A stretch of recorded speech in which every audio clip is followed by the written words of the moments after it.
Dios les bendiga a cada uno de ustedes. Muchas gracias por darle play a este video para compartir juntos la palabra de nuestro Dios.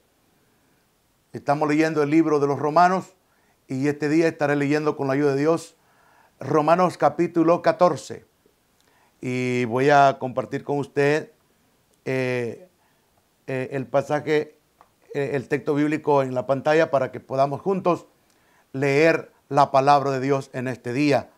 Amén. Dice la bendita palabra del Señor en Romanos capítulo 14, versículo 1 en adelante. Dice, recibir al débil en la fe, pero no para contender sobre opiniones.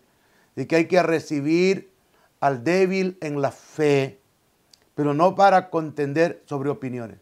Hay personas que su fe todavía no ha sido desarrollada, no ha crecido en la fe.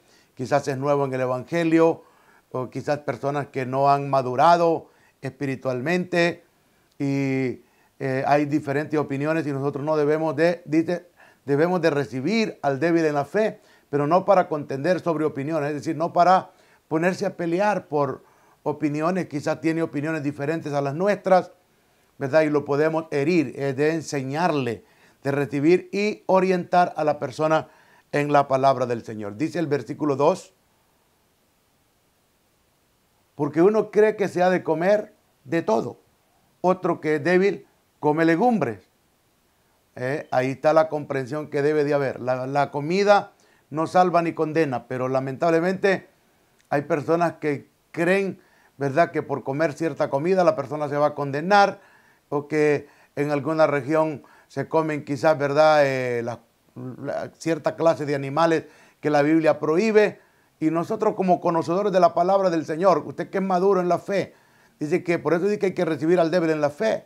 Él dice, no, yo puedo comer de todo, y el otro dice, quizás no, ¿verdad? Pero dice, porque uno cree que se ha de comer de todo, el otro que es débil come legumbres, ¿sí? O sea, la comida no salva ni condena a ninguna persona, pero debemos de orientar a la persona con mansedumbre, como dice la palabra del Señor. Dice el versículo 3, el que come no menosprecie al que no come, y el que no come no juzgue al que come, porque Dios lo ha recibido. O sea, no debemos de contender, no debemos de pelear por cuestiones que no traen más que contienda, pleitos, resentimientos, ¿verdad? Y es mejor someternos al Señor y no ponernos a discutir, a pelear, mucho menos con un débil en la fe.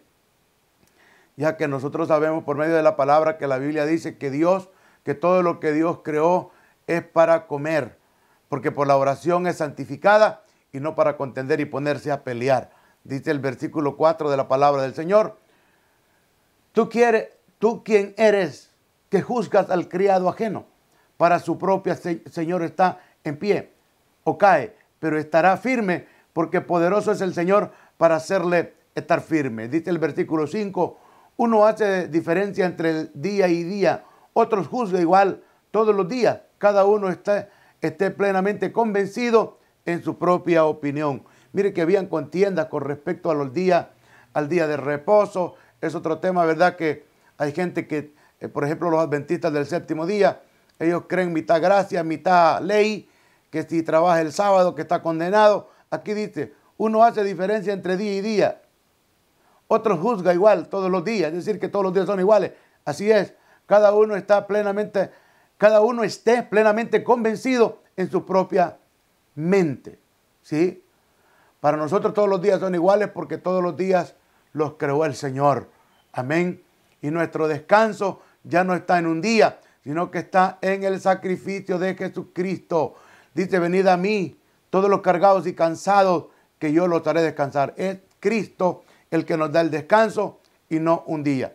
Para nosotros todos los días son santos, todos los días son días para guardar la palabra del Señor y adorar al Dios del cielo. Amén. Dice el versículo 6, el que hace caso del día lo hace para el Señor. Gloria a Dios. Y el que no hace caso del día, para el Señor no lo hace. El que come para el Señor come, porque da gracias a Dios. El que no come para el Señor no come y da gracias a Dios. Lo importante es dar gracias al Señor porque Él es el proveedor.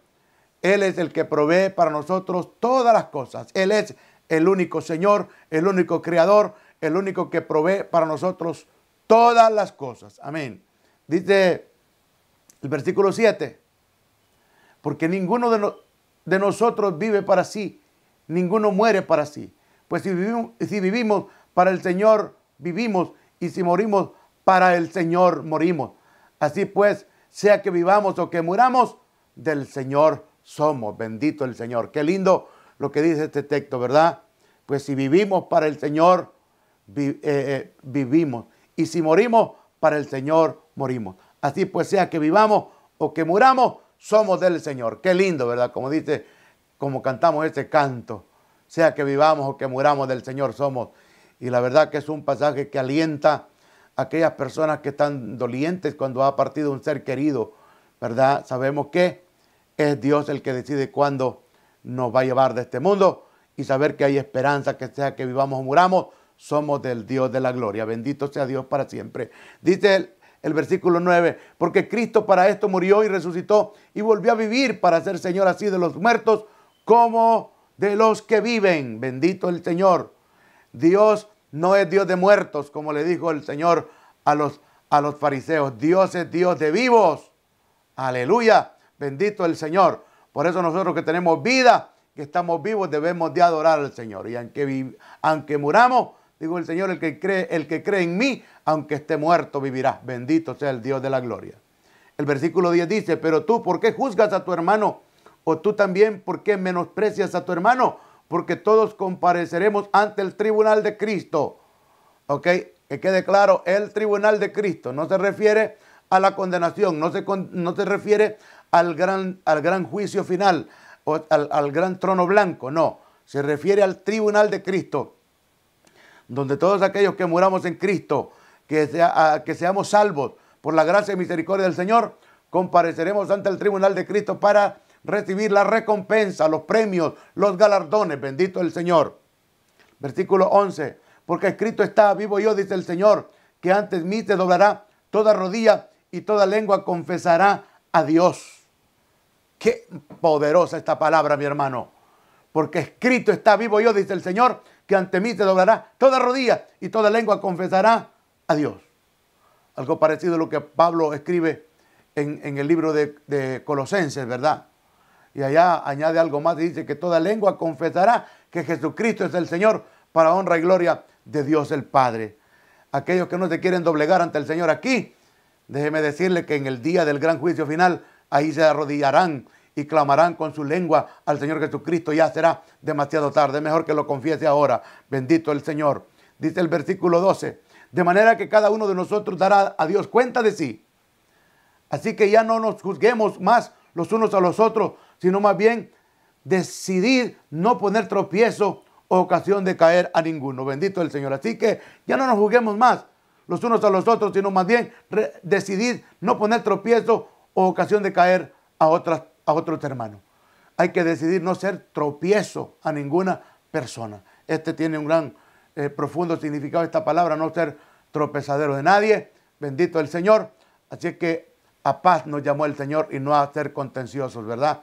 Dice el versículo 14, yo sé y confío en el Señor Jesús, que nada es inmundo en sí mismo, mas para el que piensa que algo es inmundo, para él lo es. Aquí Pablo está diciendo que hay pecado de conciencia, ¿verdad? De conciencia, y cree que es inmundo, y él cree que es inmundo y se lo come, pues es pecado para sí mismo. En el capítulo 13, Pablo ha hablado con respecto a eso también. Dice el versículo 15, pero si por causa de la comida tu hermano es contritado, ya no andas conforme al amor. No hagas que por la comida tuya se pierda aquel por quien Cristo murió. Por cuestión de comida, hermano. No sea pues vituperado vuestro bien, porque el reino de Dios no es comida ni bebida, sino justicia, paz y gozo en el Espíritu Santo. Bendito sea Dios. Porque el que en Cristo, dice así la palabra, porque el que en esto sirve a Cristo agrada a Dios y es aprobado por los hombres. Bendito Dios. El 19, así que sigamos lo que contribuye a la paz y a la mutua edificación. Eso, bendito sea Dios. Eso es lo que quiere la palabra del Señor. que hagamos cosas, hermanos, que contribuyen a la armonía, a la paz y a la mutua edificación, edificándonos los unos a los otros, ¿verdad? Dice el versículo 20, no destruyas la obra de Dios por causa de la comida. Todas las cosas a la verdad son limpias, pero es malo que el hombre haga tropezar a otros con lo que come. Amén. Es decir, hermano, que si yo sé que un hermano no come cierta comida, no te la voy a dar, aunque sea disfrazada, para que se la coma, ¿verdad? Y después hay gente que hasta se burla de otro. Han habido esos casos, hermano, de personas que quizás, dice una persona, yo nunca he comido esta clase de animal, y disfrazado, bien guisado, bien ahí, condimentado, no echa de ver el otro que se está comiendo. Y después la persona le dice, ¿y usted ha comido esta clase de animal? Y el otro dice, no. Y le dice, pues ya se lo comió. Se lo acaba de comer, yo se lo serví, ja, ja, ja. Y empieza a burlarse. Esas cosas, hermano, no agradan al Señor. Amén. Dice la palabra de Dios en el versículo 21, así, a ponerlo acá. Bueno es no comer carne, ni beber vino, ni nada en que tu hermano tropiece, o se ofenda, o se debilite. ¿Tienes tu fe? Tenla para contigo delante de Dios. Bienaventurado el que no te condena a sí mismo en lo que aprueba. Pero el que duda sobre lo que come es condenado porque no lo hace con fe, y todo lo que no proviene de fe es pecado. Bendito el Señor. Gracias damos a Dios, hermano. Pablo aquí ha hablado acerca de juzgar, acerca del débil, acerca de que unos comen una cosa, otros comen otra cosa, ¿verdad? Hay personas que han testificado, ¿verdad? Que han ido, hermano, y han comido sopa de mono, que han comido, ¿verdad? Langostas como Juan el Bautista, ¿verdad? Lugares que comen insectos, lugares que comen, hermano, gato, lugares que comen, ¿verdad? Que comen, por ejemplo, allá en Perú, en Bolivia creo también, comen cuyo, un animal que parece rata, ¿verdad? Se lo comen, pero es cultura. Y la verdad que el misionero que le ha tocado ir ahí, pues tiene que saber, hermano, que tiene que haber decidido comer todo. No es pecado, dice la Biblia, que por la oración es santificado. Dice el apóstol Pablo en otro pasaje, dice, cuando te pongan algo de comer, come todo lo que os pongan enfrente. Amén. Todo lo que le pongan enfrente, tiene que comer. Bueno, si usted no lo quiere comer, ¿verdad? Y prefiere comer otras cosas, pues está bien. Pero a veces eso es un conflicto, hermano, porque hay cultura de que si usted le desprecia algo, a ellos es una humillación para ellos, o es una discriminación, y ellos se sienten abofeteados cuando usted desprecia lo que ellos hacen. Por ejemplo, yo escuché de un misionero que dice que fue a una tribu en una ocasión y tenían una fiesta, era un día de fiesta, y tenían una fogata y habían puesto una olla enorme y el elote, ¿verdad? Nosotros le llamamos elote al maíz, allá en Sudamérica lo conocen como choclo, el choclo. Entonces dice que agarraban la mazorca de maíz y así crudo, ¿verdad? Lo mordían con su boca y lo escupían en la olla, y todos corrían y daban vuelta alrededor de la olla, y era una gran alegría, y empezaron a mover aquello, ¿verdad? Y cuando estuvo cocido empezaron a compartirlo todos. Y dice el misionero que a él le dio una gran náusea, le dio asco aquello, pero oró al Señor y le pidió a Dios, porque aquella gente, hermano, quizás si él no lo comía, se lo podían comer a él o lo podían matar. Bendito el Señor. Así que tiene que estar preparado para todo y no juzgar a las personas, ¿verdad? Por cuestiones así. Eso es lo que ha hablado la palabra de Dios en el libro de Romanos capítulo 13, Romanos capítulo 14. Muchas gracias, amados hermanos, por ver este video. Dios le bendiga grandemente a usted y su familia. Adelante en Cristo Jesús. Amén. Aleluya. Gloria a Dios.